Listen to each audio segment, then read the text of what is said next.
জয় শ্রীকৃষ্ণ, রাধে রাধে। আমি নবদ্বীপ থেকে মিঠু সাহা আবার চলে এলাম একটা ছোট্ট ভিডিও নিয়ে।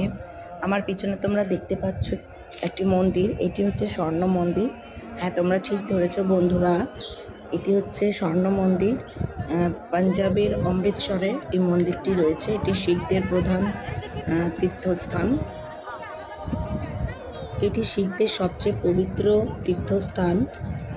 উত্তরসহ্য সোনার প্রলেপযুক্ত বহির্ভাগ এবং এর আশেপাশের অমৃত সরোবর, অমৃত পুকুর এর জন্য বিখ্যাত।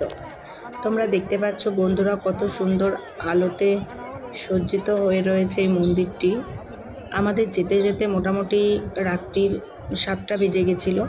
তো আমরা এই মন্দিরটি ঘুরে ঘুরে দেখেছি এবং এই মন্দিরে চারিদিকটা আমরা পরিক্রমা করেছি। এই স্বর্ণ মন্দির সম্পর্কে আমি যেটুকুনি জেনেছি সেটুকুনি তোমাদের সাথে শেয়ার করছি। এই মন্দিরটি শ্রী হর মন্দির,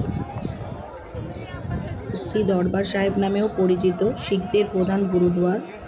1581 সালে পঞ্চম শিখ গুরু নানক অর্জুনদেবের ভিত্তিপ্রস্তর স্থাপন করেছিলেন। এর নির্মিত পবিত্র পুকুর কজওয়ে দ্বারা সংযুক্ত।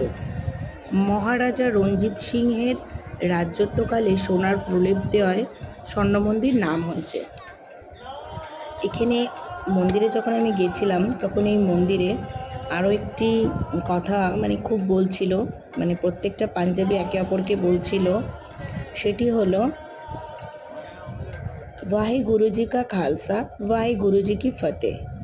এটি হলো শিখদের একটি বাক্যাংশ, যার অনুবাদ হলো ঈশ্বরের এবং বিজয় ঈশ্বরের, শিখ সম্প্রদায়ের যদিও। তো এই কথাটা হচ্ছে শিখরা যুদ্ধক্ষেত্রে বা তাদের কি বলবো, এটি যুদ্ধের স্লোগান হিসাবে এরা এটা বলে থাকে। তো এটা খুব বলছিল। এখানে ভেতরে ছবি তোলা নিষেধ আছে, তাই আমি তুলতে পারিনি। বাইরে থেকে যতটা পারলাম দেখালাম। আমার এই ভিডিওটা ভালো লাগে একটা লাইক করে দেবে, আমার চ্যানেলটা সাবস্ক্রাইব করে দেবে। তোমাদের একটা লাইক আমাকে অনেক আগে নিয়ে যাওয়ার একটা আশা যোগায়। ধন্যবাদ।